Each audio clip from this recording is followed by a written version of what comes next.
MP. Rajesh, ഒരു കറകളഞ്ഞ അർജന്റീനൻ ആരാധകനെ സംബന്ധിച്ച് ഈ മണിക്കൂറുകൾ വളരെ വളരെ വളരെ ഹൃദയമിടിപ്പേറ്റുന്നതാണെന്നറിയാം. അങ്ങയുടെ പ്രതീക്ഷകൾ എന്തൊക്കെയാണ്? ആദ്യം തന്നെ ഒരു കാര്യം വ്യക്തമാക്കട്ടെ. 1986 നമ്മൾ മലയാളികളെല്ലാം ലോകകപ്പ് കാണാൻ തുടങ്ങിയത് മുതൽ, മാറഡോണയുടെ കാലം മുതൽ അർജന്റീനയുടെ ആരാധകനാണ് എല്ലാ കാലത്തും. എന്നാൽ അർജന്റീന അല്ലാതെ മറ്റൊരു ടീമിനെയും ഒരിക്കലും അംഗീകരിക്കില്ല എന്നുള്ള അന്ധമായിട്ടുള്ള പിടിവാശിയും വെച്ച് പുലർത്തുന്ന ഒരു ആരാധകനല്ല ഞാൻ. അർജന്റീന എൻ്റെ ഏറ്റവും ഇഷ്ടപ്പെട്ട ഒന്നാമത്തെ ടീമാണ്. രണ്ടാമത്തെ ടീം ചിലപ്പോൾ നിങ്ങൾ അത്ഭുതപ്പെട്ടു പോകും. കാരണം അർജന്റീന ആരാധകർ പൊതുവിൽ ആരും ഇഷ്ടപ്പെടാത്ത തരത്തിലാണ്. ബ്രസീലാണ് എൻ്റെ രണ്ടാമത്തെ ടീം. മൂന്നാമത്തെ ടീം സ്പെയിനാണ്. ഇതാണ് ഞാൻ.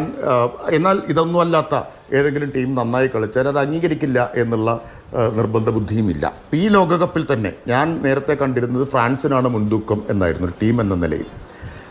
അതുപോലെ തന്നെ സ്പെയിൻ, അതും കഴിഞ്ഞേ അർജന്റീന പോലുള്ള ടീമുകളുടെ സാധ്യതയെ ഞാൻ കണ്ടിരുന്നുള്ളൂ. പക്ഷേ ഇപ്പോൾ നമ്മൾ കണ്ടത് ഇംഗ്ലണ്ടും നല്ല മികച്ച ടീമായിരുന്നു. ഫ്രാൻസും ഇംഗ്ലണ്ടും എല്ലാം പുറത്തായി കഴിഞ്ഞു. ബ്രസീൽ നേരത്തെ തന്നെ പുറത്തായി. ഇതാണ് അനുഭവം. അപ്പോൾ ഓരോ ലോകകപ്പിലും നമ്മുടെ പ്രതീക്ഷകൾക്കനുസരിച്ച് മാത്രമാവണമെന്നില്ല ടൂർണമെൻറ്റ് പുരോഗമിക്കും തോറും ടീമുകൾ മുന്നേറി വരുന്നത് എന്നാണ്. ഇപ്പോൾ അർജന്റീന ആധികാരികമായ ഒരു പ്രകടനം പുറത്തെടുത്തുകൊണ്ടാണ് ഫൈനലിലെത്തിയത്.